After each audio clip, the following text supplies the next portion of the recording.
Nós não precisamos fazer grandes prognósticos, porque, como demonstrou o navio Mondego a arder passado uma semana do Sr. Almirante ter dito que estava impecável e ter humilhado os seus subordinados, o navio estava na Madeira a deitar fumo por todo o lado. Portanto, nós não precisamos de fazer grandes prognósticos, porque o país está realmente a ir ao fundo e quando nós começamos aqui a falar das coisas, elas já estão a acontecer passado uns dias.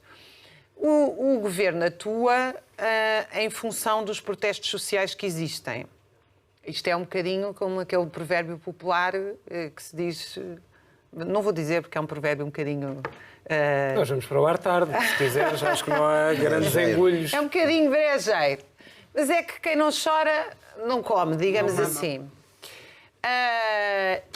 Porque, na verdade, a CAP, que é uma organização conservadora, até durante, enfim, muito ligada até quadros do CDS e do PSD, de latifundiários, invadiu uma instituição, coisa que... Portanto, não foram os trabalhadores, não foram os operários da Lisnave, nem os estivadores, foi mesmo a CAP. Os grandes latifundiários. Invadiram uma instituição, portanto, métodos típicos de extrema-esquerda, portanto, métodos típicos do movimento operário, e vai daí o governo liberta o dinheiro.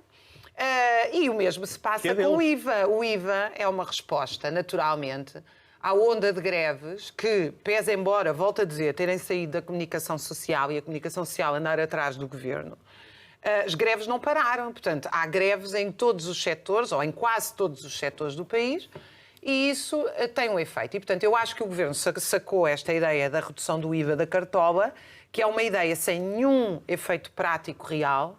E eu já vou explicar porquê, ou vou tentar defender a minha opinião de porquê, mas no fundo é uma ideia para tentar acalmar.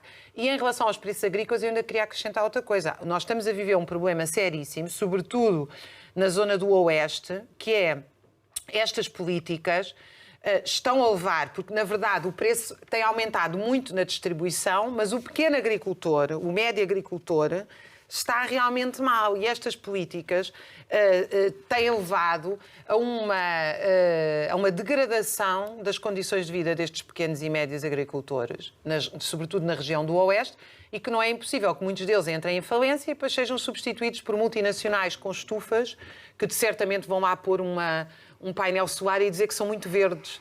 Portanto, realmente há um problema no campo agrícola e, como em todas as crises, há uns que vendem lenços e outros que choram. E, portanto, evidentemente que estas grandes empresas, incluindo as da agricultura, estão à frente do que se passa com a distribuição. Sobre o IVA e a inflação, eu queria dizer porque é que isto não vai ter efeito nenhum, ou praticamente nenhum. O INE calcula a inflação, isto é um problema que nós também temos no país, que é a falta de literacia económica. O INE calcula a inflação a partir de um índice de preços ao consumidor, que é uma média. Essa média, para nós termos uma ideia, no INE neste momento, diz que os custos da inflação na alimentação sem bebidas alcoólicas são cerca de 20% do agregado familiar. E eu pergunto lá em casa, que é a mesma pergunta que fez o economista Eugénio Rosa, que aliás explica no seu blog todas estas contas direitinhas mais uma vez, coisa que o Governo não faz. Portanto, isto é que é serviço público, o que o Governo faz é ocultar isto. Eu pergunto a quem lá em casa me está a ouvir, quem é que gasta 20% do seu orçamento em alimentação e bebidas não alcoólicas? Quem tem filhos gasta muito mais neste momento. Portanto, e já nem vou para famílias muito pobres ou famílias desempregadas. Porque depois o índice dos preços ao consumidor, que aliás não tem só inflação, não tem só alimentação e bebidas, mas evidentemente que as famílias mais pobres gastam sobretudo aí, não andam a comprar outras coisas que não sejam essenciais. É depois cruzado. E isto dá que, de facto, muitas destas famílias gastam 30%, gastam 40%, gastam mais, o que significa que a inflação não está nos 8, tal por cento, mas pode estar nos 11, nos 12, nos 13%. Portanto, a queda de poder de compra é muito maior. Sim. Feitas as contas, evidentemente que isto tem um efeito muito pequeno. Eu sempre fui a favor que devia haver uma política de congelamento de preços e aumento de salários. É isso que eu acho que se deve fazer.